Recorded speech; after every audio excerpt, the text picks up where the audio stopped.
What's up, guys?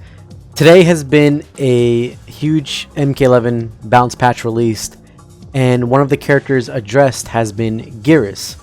Geras has been causing a lot of controversy in the game since day one of Mortal Kombat 11's launch, and NRS has looked into finally touching him up. Now, Geras, out of the characters, has, in my opinion, been touched the most. They did the most things to him compared to the other top tiers. And getting into them, he got 3 changes, one of them being to his 4212. This string, they added 5 frames of startup to the last hit, which, if you predict correctly, this means that now there's a gap before the last hit. So you can floss block him, and now you can floss block up 3 or floss block up 2, reversal punish him for going for that. So this will be huge for matchups. Now when you read the Geras player cramming 4212 down your throat, you'll have an option to floss block the last hit if he's being too predictable with it. Another thing they did is, in addition to making the last hit 5 frames longer in startup, they added 3 extra frames of recovery on the last hit.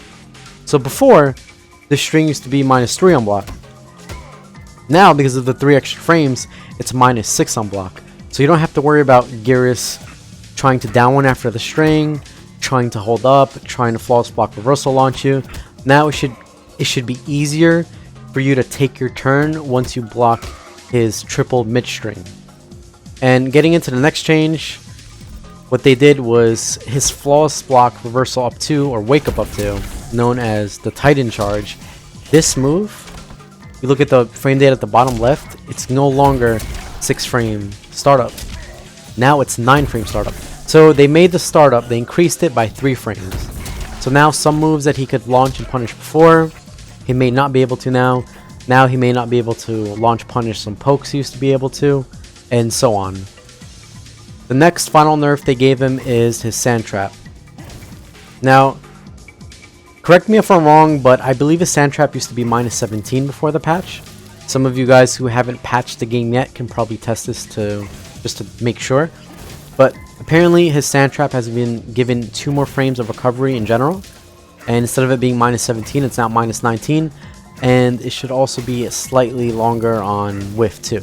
Should be a little bit more whiff recovery. Like I said, I'm not 100% sure on this one. This is what people have been telling me, but I don't see it in the patch notes. Maybe NRS has to update it. But what there is in the patch notes is this: if he does sand trap and you floss block it, you recover quicker as the person floss blocking it. So if you go to floss block, let me take him off reversal. Okay, so if he goes to floss block it, you can see that the block advantage now for Geras, instead of it saying -19 for normal sand trap, there's 5 extra frames. Now it's -24. So now if you happen to floss block his sand trap, you have a lot more frames to work with, and your character will recover quicker off block, which means this can open up new punish opportunities that your character otherwise would not have. So this is everything they did on Geras. I think Geras will still continue to be a good character. I don't think the nerfs were too drastic. Yes, they definitely changed some of his game plan. Most notably, his game plan of ramming this string down your throat and then having a post mix-up game after this. This should no longer be as oppressive as it used to be. Now there's multiple ways to deal with it. It's more minus on block, there's a floss block gap, and so on. His Titan charge reversal up 2 has been made a little bit slower, and his sand trap supposedly has slight frames of recovery added to it, and on floss block it's noticeably more unsafe.